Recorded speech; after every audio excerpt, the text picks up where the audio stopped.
maragatos éramos una familia grande, ahora ya la gente pues casi, ya no es como antes nada, claro. Pero bueno, yo bien, yo encantada y felicísima y contentísima. Qué pena morirse y dejar esto, ¿verdad? Como yo digo.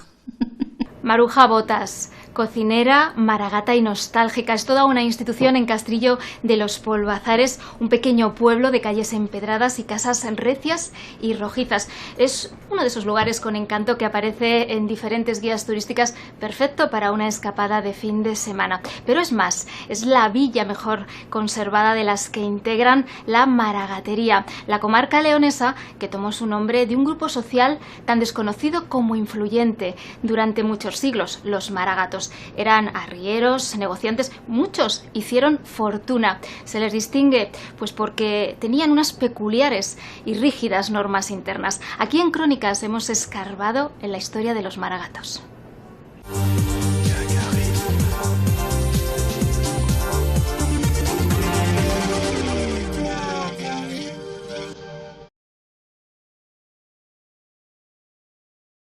Simón del Río es el señor originario de aquí de esta casa.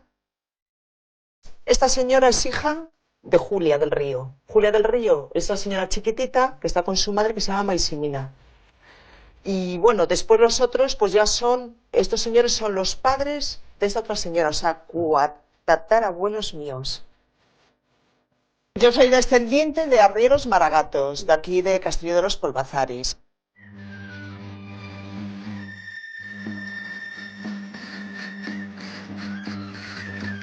Cuando se moría un niño en el año 30-36, aquí era una fiesta porque en los funerales de los niños se repartían caramelos. Entonces llevaban la caja, era pequeñita, blanca, bueno, de un niño, y para todos era fiesta cuando se moría uno. Escucharme lo de poner la paja cuando una pareja empieza o cuando se va a casar, sigue el rastro, ¿no? Que van de una casa, de la casa del novio a la casa de la novia para, bueno, para pareja oficial.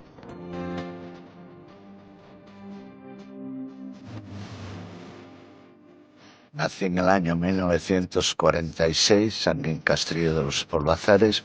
Nos dedicábamos a la agricultura, a la labranza, y a los 16 años me fui para Barcelona.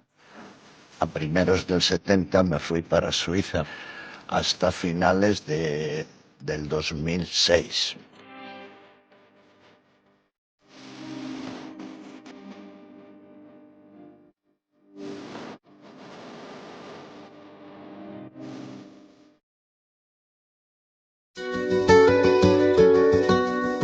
Anclado en una breve loma, como un extraordinario barco de piedra rojiza, Castrillo de los Polvazares proyecta sus obras sobre un océano de tierra humilde, casi pobre. El pueblo contempla el paso de los años fiel a sus primeros tiempos. Conserva la estructura orgullosa de los días más añorados, cuando en la maragatería destellaban brillos de esplendor. Dada la pobreza del país, no podían vivir en un país tan pobre como es Maragatería, que nada más que escarbas un poco en el terreno aparece la peña, la pizarra. Entonces, como un complemento a la economía familiar, se dedicaron al transporte. A partir del siglo XVI hasta mediados del XIX, esta comarca conoció años de prosperidad. Una prolongada época ligada a una actividad, la arriería, el transporte y comercio de distintos productos, fundamentalmente entre las costas de Galicia y la Corte, Madrid. Los primeros servicios los hicieron, sin duda, para los monasterios del Císter. Porque si nosotros cogemos las contabilidades de los monasterios del Císter, vemos que estos monasterios ya consumían en estos momentos ya pescado. Y ese pescado le llegaba de Galicia y la única forma que llegara era a través de estos arrieros, de este sistema de arriería, ¿no? Pescado sobre todo, fue lo primero que empezaron a transportar, pescado, salazones. Después cacao también, trajeron el cacao, traían aceite, traían garbanzos, traían legumbres, de todo lo que se podía transportar que no corriera peligro de estropearse. Y la aportación de los arrieros maragatos al consumo de pescado desde Galicia al interior hacia Castilla es clave y fundamental. ¿Para quién? Para la dieta alimentaria que hoy tenemos.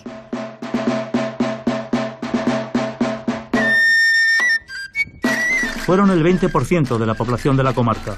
Arrieros, maragatos, conformaron un grupo social peculiar, con su propio sistema de relaciones, con sus propios usos y costumbres. Una élite próspera en una zona de escasos recursos naturales. Una zona que se conocía como Tierra Somoza, pero que con la aparición del nuevo gremio comenzó a llamarse la Maragatería. Una extensión de 710 kilómetros cuadrados en el suroeste leonés. 7 municipios que agrupan varios núcleos, hoy con escasa población.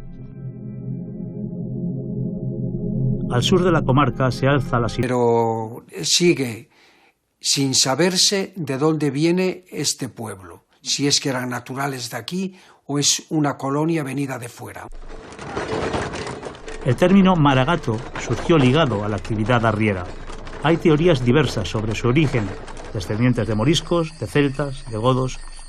Para otros es un simple apodo, aunque en esto también hay versiones distintas. Yo tengo la teoría de que el nombre de maragatos es un compuesto que es del mar a los gatos. ¿Y qué quiere decir eso? Quiere decir que estas personas estaban vinculadas en sus orígenes fundamentalmente del mar de Galicia, que era donde recogían las sardinas saladas, el bacalao salado, los productos con los que comercializaban en esa primera etapa, los colocaban y los traían ¿hacia dónde? Hacia una ciudad que en ese momento se denominaba la ciudad de los gatos. Y entonces en Galicia hay un pez que todavía se conserva y en los bares te lo pueden poner de aperitivo, que se llama la maragouta. Y es de muchos colores. Entonces, a lo mejor los gallegos, cuando veían a los maragatos con el traje típico que llevaban, les recordaba un poco el pez de la maragouta. Y podía ser como un mote, los maragoutos, los maragatos. Durante siglos, los arrieros utilizaron mulas para el transporte de mercancías. Ganado fuerte y resistente. Largas filas de mulas, las recuas, recorrían los caminos cargadas de todo tipo de productos, de Galicia a Madrid, de Madrid a Galicia. Con el desarrollo de las infraestructuras entre el centro y el noroeste peninsular, comenzaron a utilizar carromatos, sin abandonar el uso de mulas. Nunca les faltaron clientes. A los maragatos les precedía una bien ganada fama de honrados. No necesitaban hacer ningún documento cuando se comprometían, su palabra era suficiente para que les confiasen las mercancías. Eran más honrados con los clientes que posiblemente con la familia. Hay más pleitos entre la familia, por dinero prestado, por mercancías que me llevaste y al final no aparecen, etcétera, que por los demás. Ellos cumplían, no solo en el tiempo, sino que cumplían en ser fieles y honrados a la hora de confiarse sus mercancías. Eran los más caros también. En tierra de agricultores y arrieros, el oficio de herrero era fundamental. En la maragatería se desarrolló una rica artesanía del hierro. Apenas queda un rastro de aquella especie.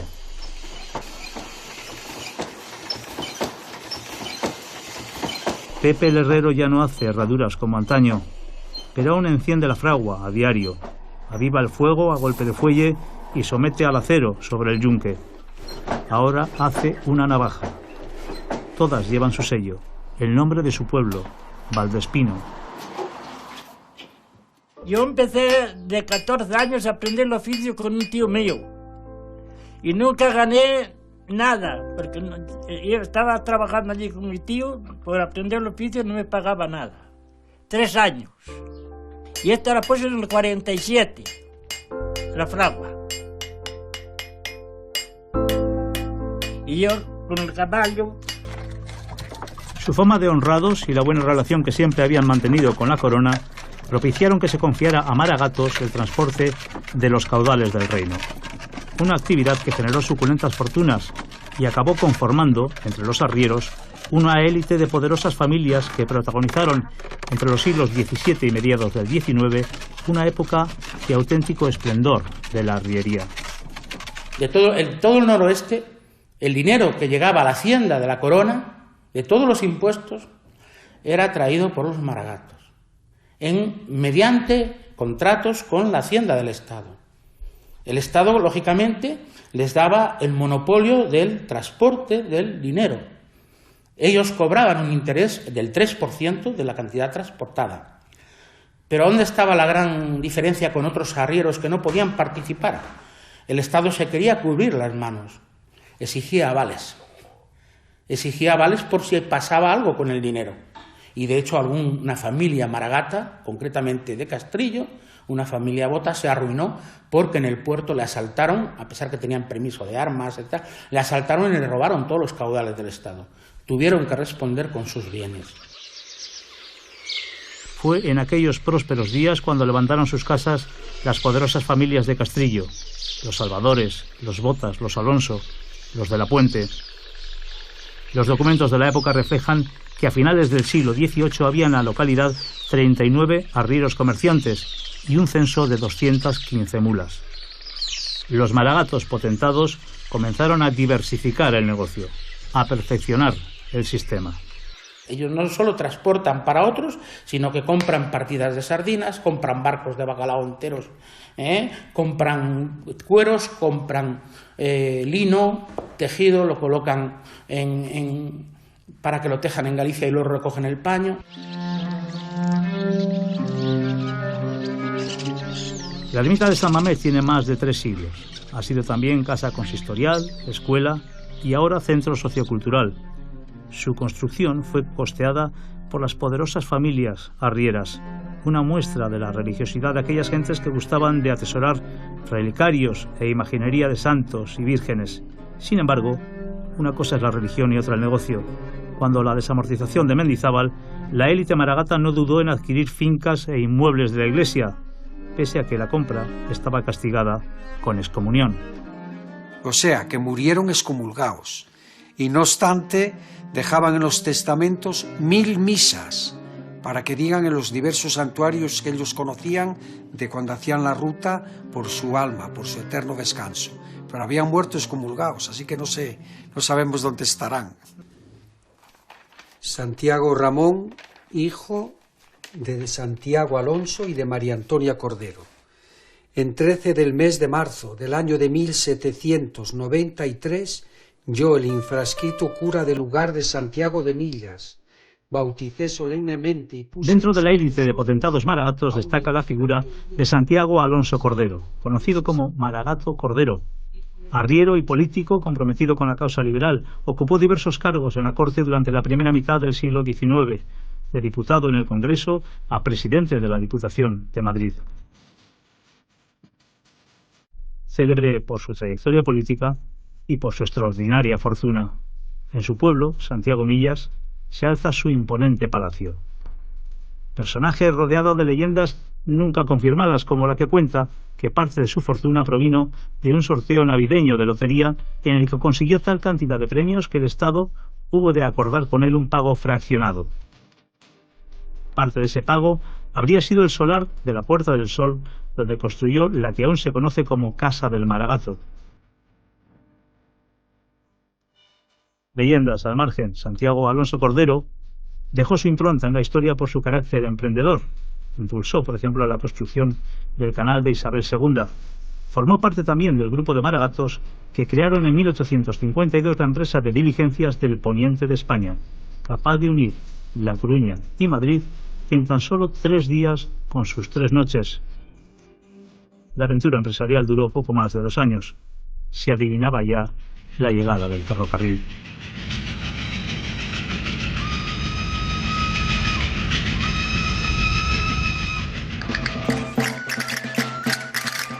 Javier Emperador, un empresario hostelero, apasionado de la cultura maragata, en especial del folclore y de la indumentaria. Para él cualquier ocasión es buena para reunirse a danzar al son del tamboritero. Bailes maragatos, con más mujeres que hombres.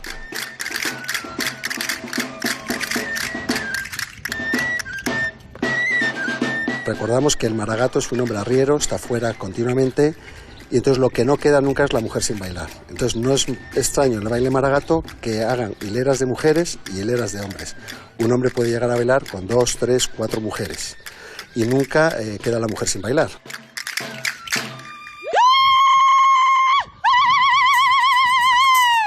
Hoy, las mujeres lucen ropa de gala, trajes originales confeccionados hace más de un siglo, todas con sus pañuelos de cabeza, con los ricos mantones, con las cintas de atrás, 2 pares para distinguir a las casadas, todas con los mandiles y con las joyas maragatas, un indicativo de la escala social. La joyería se distingue fundamentalmente por los pendientes de los llamados de calabaza, que son, en algunos casos llevaban esenciero en la parte de adelante, y luego importantísimas, lo que llamamos aquí cuentas moras o piedras romanas. Estas generalmente eran de procedencia veneciana. Los corales antiguos, y luego, a medida de la riqueza de la familia, así vamos a encontrar más número de collaradas, que es lo que llamamos esto, las collaradas. Hay piezas significativísimas, como por ejemplo esta, es un San Antonio tallado en cera. Estaría la pieza quizás más significativa de maragatería, que sería el Cristo preñado, esta pieza en plata, las buyacas y los castilletes. Este traje es completamente original. Es más difícil encontrar trajes originales de hombre, trajes antiguos como este. Todos llevan sombrero para protegerse del sol o de la lluvia por los caminos. La armilla, una especie de chaquetilla que cubre el chaleco. El cinto, que originalmente era canana y ha derivado en porzacastañuelas. Las amplias bragas, el pantalón del arriero. Las ligas, que solían ser regalo de la novia, y los calzones, que en otras zonas llaman polainas. A menudo los trajes llevan inscripciones bordadas. Viva mi dueño, bordado en hilo de plata y de oro. O es la maragata gente noble, leal y valiente. Pura autoestima, orgullo de clase.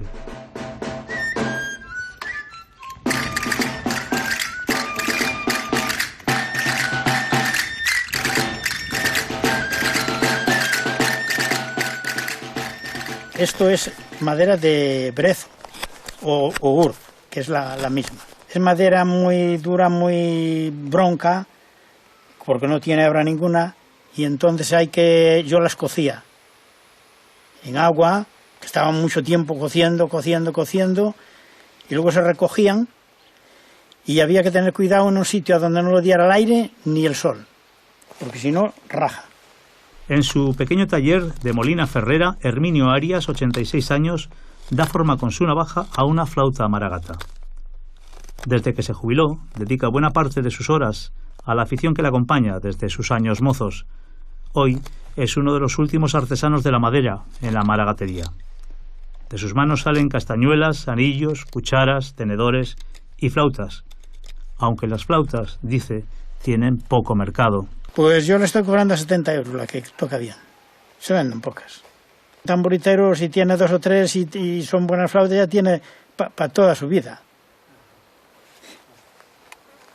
Más bien ahora, pues los que van saliendo nuevos, si compra alguna, hay quien no es tamboritero y también tiene el capricho de comprar alguna.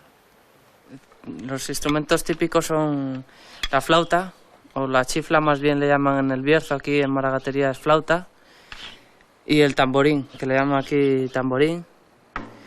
Y bueno, el nombre genérico es tamboril, pero aquí siempre le han llamado el tamborín. Y luego le acompañan las castañuelas, le puede acompañar también las panderetas, alguna panderetera. Buenas tardes, Herminio. Buenas tardes. ¿Qué tal? Bien, ¿y tú? Bien, ¿qué andas haciendo? Pues una flauta. Sí, pero esa que es de urnegral o albar. Albar. Esta tiene buena pinta. Sí, es muy no bonita. Tiene es la madera, defectos. La madera roja. Se puede tocar, ¿no? Sí, claro.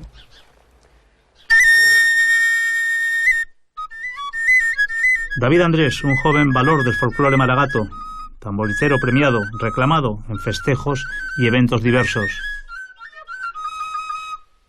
David es una de esas personas enraizadas en su tierra, amarradas a su cultura y comprometidas con la tradición.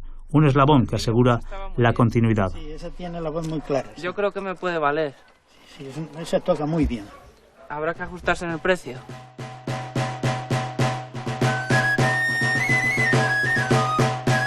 La cuestión es que mientras haya un tamboritero, pues se está conservando esa tradición, y lo que se está perdiendo ahora más bien es el tema del baile. Con la despoblación que hay y luego el desinterés igual de los jóvenes o no sé. porque ahora mismo en un baile en un pueblo pues te encuentras siempre a la misma gente, ¿no? De los mismos pueblos, que cada pueblo que hay una fiesta los van recorriendo. Pero esta gente cuando deje de bailar, pues la verdad es que el relevo es complicado.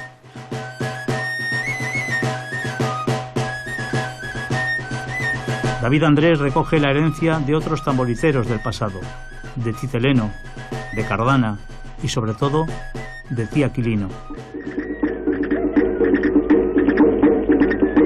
Aquilino Pastor fue una figura fundamental en la preservación y transmisión del folclore maragato. Durante 9 décadas amenizó festejos de todo tipo, de uno en otro pueblo de la comarca.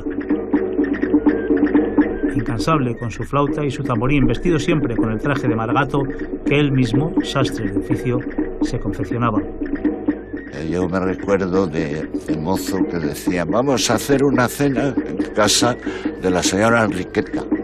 Y marchaban a buscar al señor Aquilino, y el señor Aquilino venía andando y se subía a Santa Catalina a las 3 de la mañana. Fue tamboritero mayor de la maragatería. En 1979 grabó un disco histórico, Teleno, música de las tierras maragatas, el primero que recogía el folclore de la comarca. A partir de ese disco, pues otros tamboriteros ya pudieron copiar esas tonadas, porque antes pues no había ningún... Había grabaciones, pero no estaban publicadas y eran de particulares. Y entonces por eso empezó la gente a imitar su estilo. Era un músico, era un virtuoso de la flauta y del tamboril. Contaba 102 años cuando falleció en 1991. En su pueblo, Santa Catalina de Somoza, junto a su casa, un busto le rinde homenaje.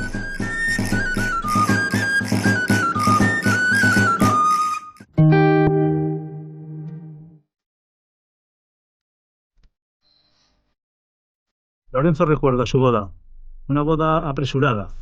Llevaba año y medio emigrado en Suiza cuando encontró trabajo para su novia, que había quedado en Castrillo. Me dijeron, dentro de 20 días tiene que entrar su mujer a trabajar, pero se tiene usted que casar.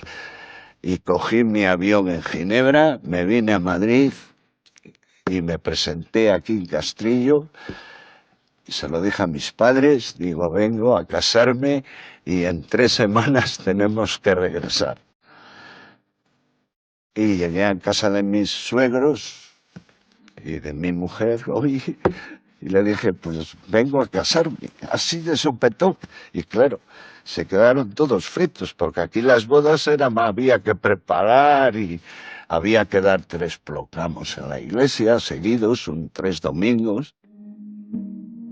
Pese a las premuras, pudo cumplir en parte con la tradición que envuelve a las bodas maragatas, las cintas, la cena de despedida, la ronda nocturna con el tamboritero hasta casa de la novia, donde se cantaban los sacramentos.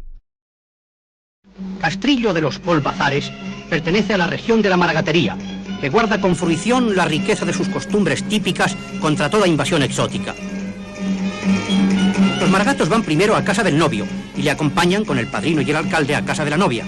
La puerta está cerrada, se llama con fuerte aldabonazo. A la entrada del zaguán una voz grave dice, venimos a cumplir una palabra empeñada, y otra voz contesta, pasad y cumplidla en buena hora. La comitiva se dirige a la iglesia. La novia va pudorosamente arrebujada en lujoso manto. La ceremonia se celebra a la puerta de la iglesia. Unidos ante Dios y ante los hombres, emprenderán una nueva vida. Después, con el roscón de la ofrenda y luciendo los atuendos solemnes, ante la casa nupcial se organiza el baile animado. Pero aquí en Castrillo las bodas duraban 2 días y las hacían en casas privadas. Buscaban una casa que tuviera comedores muy grandes y ahí se organizaba la boda. Estos bailes proceden de la más remota antigüedad y mantienen el rito ancestral alejado de mistificaciones modernas. Una belleza más en la gracia antigua de León. Tal era la importancia que se concedía a la boda que las casas de los maragatos más pudientes reservaban una de sus estancias para la celebración, la sala de bodas. Durante años albergaron enlaces entre familiares, porque la endogamia ha sido sello distintivo en la historia de los maragatos. Mantener el grupo y preservar la hacienda era lo fundamental. primos carnales, la mayoría, y tíos con sobrinas. También llegaron a casarse. O sea, tíos de 30 y tantos años con sobrinas de 20 y tantos o de 18 o de 20 años. Ningún hijo de Maragato o hija de Maragata se podía casar con hijos de labradores o hijos de otra actividad. Ninguno. En 1914 se publicó La Esfinge Maragata, la gran obra de Concha Espina. A decir de muchos, la novela que mejor refleja aquella sociedad cerrada, ajena a los cambios. Concha Espina vino a Astorga en el año 1912, en el mes de abril, y estuvo 10 días en casa de una hermana que le escribió diciéndole que viniera, que a ella que le gustaba escribir, que esto era distinto de todo lo que ella conocía, y estuvo aquí 10 días.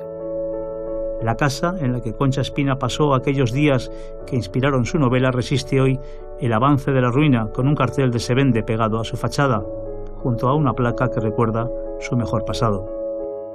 Harás lo posible por alentar las negociaciones de matrimonio entre ella y su primo Antonio. A base de esta alianza, quizá fuese posible restaurar la hacienda de Valdecruces. En 1950 se estrenó una poco afortunada versión cinematográfica de La Esfinge Maragata. Cuenta una historia de amor que sucumbe en un pozo de intereses y tradiciones. Perdóneme que insista. ¿Qué hay detrás de los corazones de las muchachas de este pueblo? ¿Hay madres solamente? Concha Espina describe una sociedad retrógrada, anclada en el pasado, en una tierra baldía. Tal vez por eso la novela no agradó a todos los maragatos.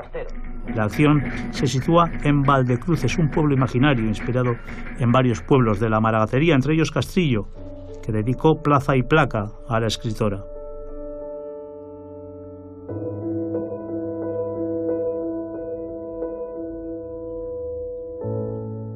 El maragato era liberal en política y después en sus costumbres y en su vida particular y social era un hombre completamente cerrado. Por eso la casa Maragata apenas tiene ventanas para la calle. Es una casa de muros, todo era interior, era un mundo interior. Era hijo de padres emigrados a Madrid.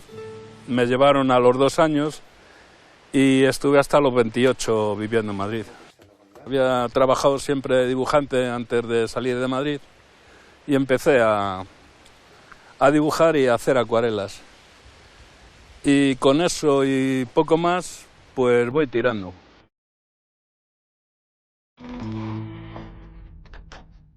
Es el pintor de Castrillo. Antonio Conejero cambió Madrid por la maragatería, la gran urbe, por una nueva vida más pegado a la naturaleza. A base de esfuerzo y créditos, vivió años dedicándose al ganado, vacas, ovejas, vio el filón turístico y montó un negocio de rutas ecuestres, hasta que la crisis le obligó a reducir gastos y vendió los caballos. Entonces recobró su antiguo oficio, sus pinceles, su caballete. Llegó a Castrillo a comienzos de los 90 y el pueblo le cautivó. Ese color ocre de las casas y tal, la tierra en verano tan seca, aunque en invierno cambia completamente, es como más gallego todo. Me impresiona el trabajo, el esfuerzo y la potencia de aquellas familias, ¿no? La capacidad, el poderío de aquellas familias, de estos pueblos maragatos que hacían esos caserones, que todos sabemos lo que pudo suponer construirlos, ¿no?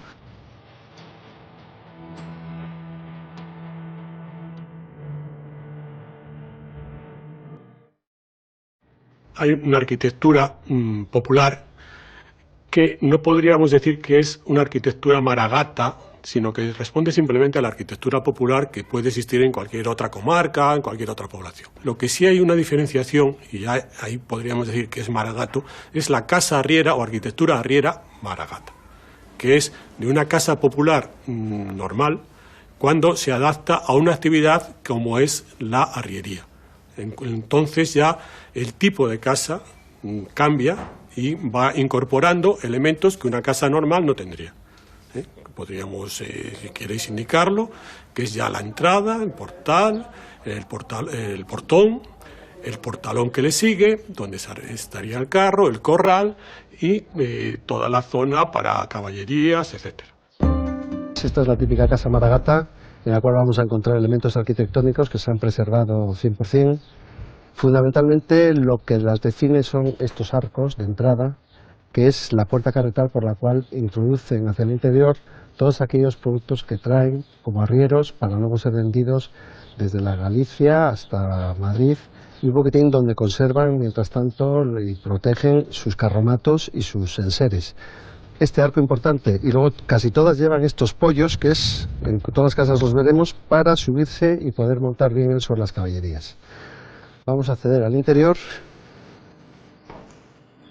Alcobas, las puertas principales, y todas con buenas cerraduras para preservar todo lo que es el elemento de reserva. Bueno, aquí ahora tenemos una biblioteca, tenemos pues un poquitín una recreación de lo que... La casa de Javier Emperador en Castrillo fue una de las que pertenecieron a los Botas, una de las potentes familias arrieras del pueblo. Bueno, y esto es una de las tradicionales cocinas maragatas, que por suerte no se ha transformado, todavía conserva casi todos los elementos originales del siglo XVIII, XIX.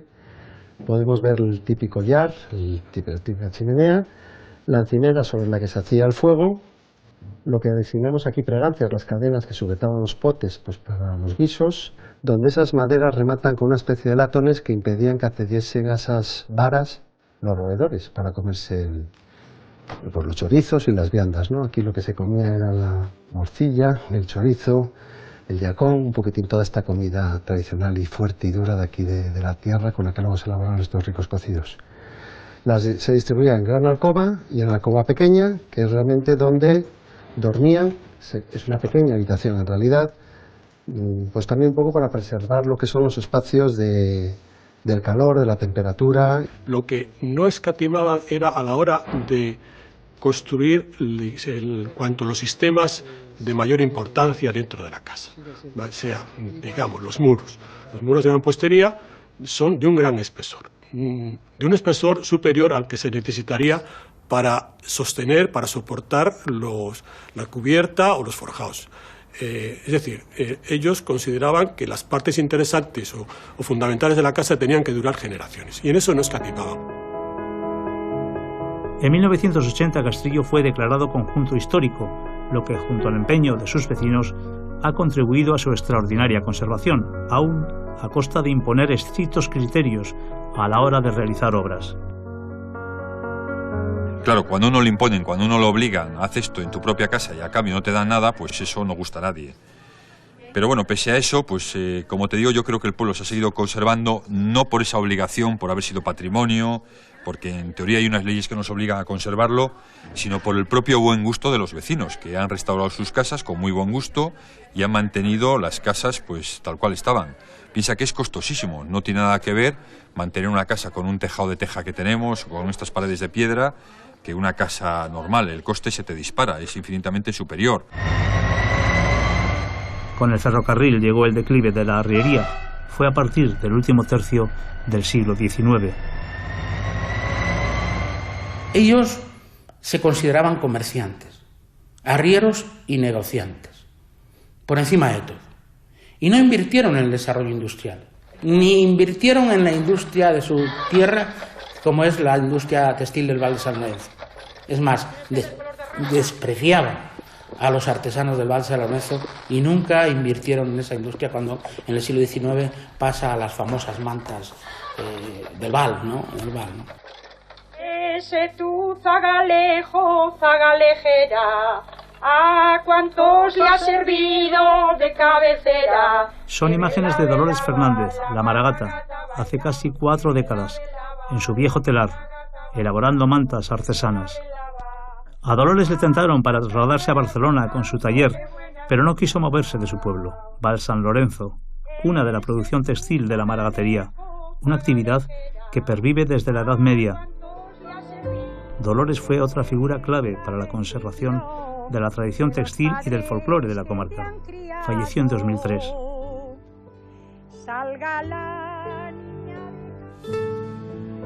Con la crisis de la arriería llegó la emigración, una diáspora que se alargó hasta mediados del pasado siglo. Numerosos maragatos se establecieron al otro lado del océano, en Uruguay, Argentina, México, Puerto Rico, Cuba. Otros se asentaron en Galicia, donde se hicieron con barcos de pesca o abrieron comercios de coloniales. Varios se instalaron en Madrid. En la capital, los maragatos coparon durante años el comercio minorista de pescado. Aún hoy, muchas pescaderías madrileñas tienen a descendientes de maragatos tras el mostrador. Cuando fracasó la herrería, muchas familias que no emigraron ni a Galicia ni a Madrid vinieron a Astorga, entre ellos abogados, notarios, registradores, porque en algunos pueblos había familias muy ricas y no pusieron un comercio a los hijos, sino que les dieron carrera. Llegaron a influir en la política, en el comercio de la ciudad, y de ahí que hubiera ese ambiente maragato en Astorga, porque eran muy destacados los maragatos que en ella vivían. Astorga está fuera de maragatería. Siempre se ha adjudicado la capital maragata, pero no es maragatería. La maragatería está entre Astorga y el Teleno.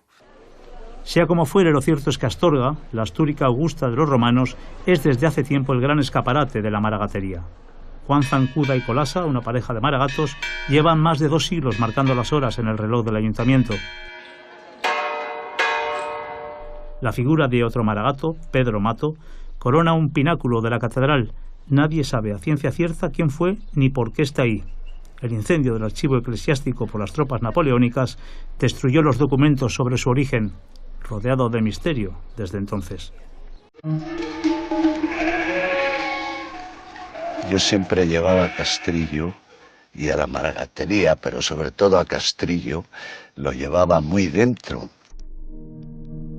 4 décadas de emigración. Mucho tiempo pasó Lorenzo añorando las calles empedradas, los viejos amigos, recordando los años mozos.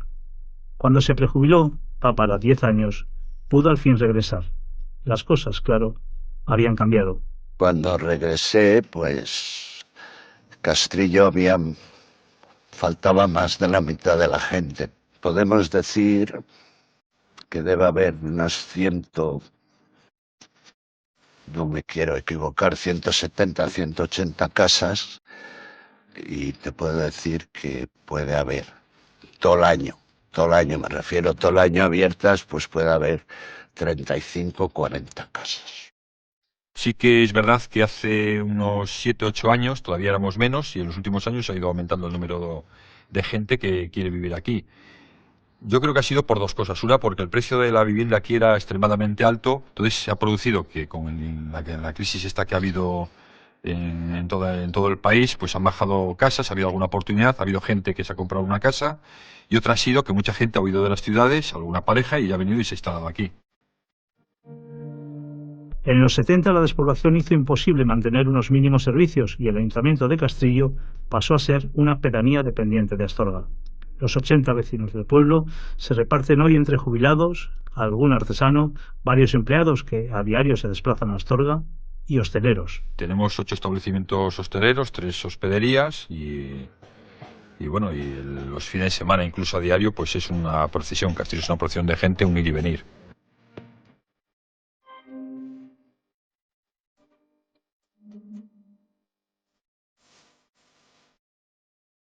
Castrillo vive del turismo, pero del cocido. Yo pienso que al año Castrillo igual lo visitan más de 60.000 personas.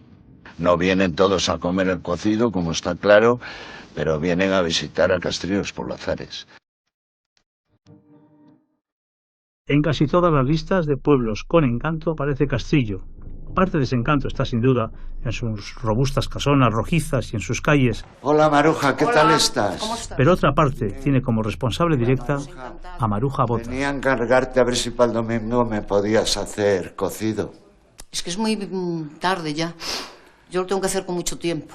Maruja. A comienzos de los 60, Maruja Botas comenzó a servir por encargo el cocido que aprendió a cocinar de su madre. Fue un boom. A ella se debe que hoy el cocido maragato sea una auténtica seña de identidad de la comarca. El cocido maragato se empieza por las carnes. Mira, lleva chorizo, lo pongo los huesos, el tocino, carne de morcillo, gallina, oreja, pata. La oreja y la pata hay que ponerla de agua el día antes. Los garbanzos también con agua templada y un puñadito de sal. Maruja es una celebridad. Ha sido novia en numerosas representaciones de la boda Maragata, pero ella sigue soltera porque así lo quiso. Su vida está ligada a este lugar donde creció.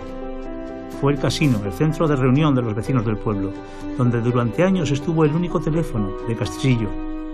No es un restaurante al uso, no hay distintivo alguno que le identifique, ni carta, pero es un templo. En este pequeño comedor, lleno de encanto y forrado de recuerdos y personajes, el cocido Maragato se convirtió en el reclamo gastronómico que sigue atrayendo a la zona a miles de visitantes. Ella solo lo cocina por encargo.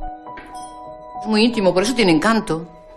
Si hubiera sido una industria, pues no había maruja ni cocido. Por eso fue de boca a boca, a todo el mundo le encantaba.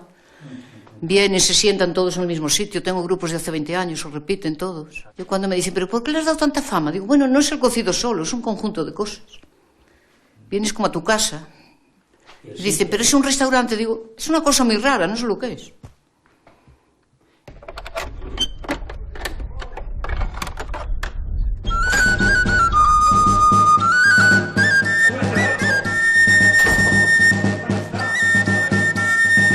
Cuando llega el verano, muchos descendientes de Maragatos de Castrillo regresan al pueblo, a las recias casonas de los antepasados. Se reúnen con amigos de antaño y rememoran otros tiempos, otros veranos. Antonio López Sastre no falta a la cita. Él es uno de aquellos hijos de la emigración. Mi padre marchó siendo un crío de 14 años para Madrid, en la época de la emigración. Casó con mi madre, que tendría entonces 16 o 17 años. Él venía todos los años, y cada año que venía, ¡pam!, un hijo. Hasta que llegó un momento en que él ya dice, ya está bien de que yo esté aquí trabajando, y a mi mujer la tengo en Castrillo, con trabajos más duros todavía de los que yo hago en Madrid, y decidió venir.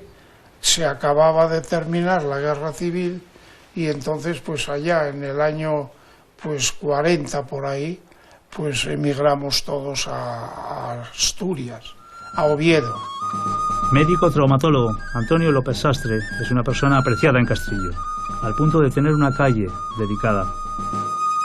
¡Viva el pueblo de Lullega! Su madre es el perfecto ejemplo del papel que durante siglos asumieron las abnegadas mujeres maragatas. En ellas recaía, además del cuidado de los hijos, el peso de la hacienda y los trabajos del campo, durante las largas ausencias del marido arriero. Yo creo que la mujer hacía de padre, hacía de madre y no hacía de Espíritu Santo porque no se le dejaba, pero la madre lo hacía todo. Estamos asistiendo a una comunidad, a una sociedad, decíamos, cerrada, muy endogámica, pero que se puede definir como matriarcal, pero que era matriarcal temporalmente, mientras el marido no estaba en casa. Cuando el marido estaba en casa, esa sociedad era totalmente patriarcal, porque todos los roles y comportamientos estaban centrados en el papel de los varones y del marido.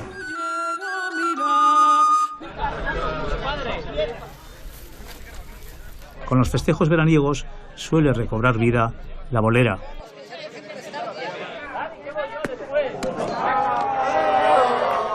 Hace unas cuantas décadas, antes de la televisión, este era el principal pasatiempo para mozos y hombres en Castrillo.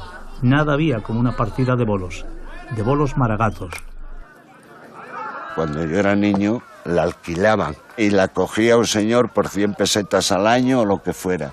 Y entonces todos los domingos, después de comer, pues venían todos los hombres y ahí bebían vino, sardinas, lo que tuviera aquel señor y jugaban toda la tarde a los bolos.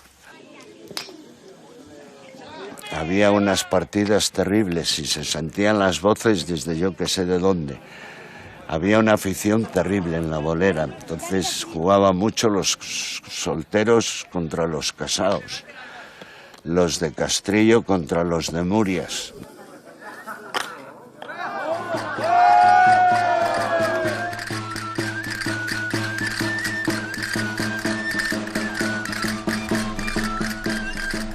El tamboritero acude a buscar a la autoridad. Hoy es el gran día, se celebra la Magdalena. Por la calle Real, los maragatos van sumándose al desfile festivo en dirección a la iglesia.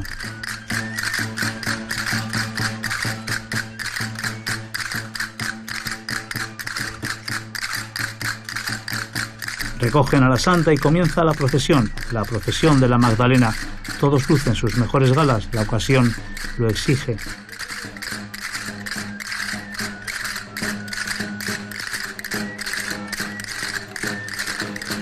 Al ritmo de la flauta y el tamborín, con los maragatos haciendo sonar sus castañuelas, la procesión recorre las calles del pueblo. Luego la Santa volverá al templo para la misa. Así viene siendo desde hace siglos.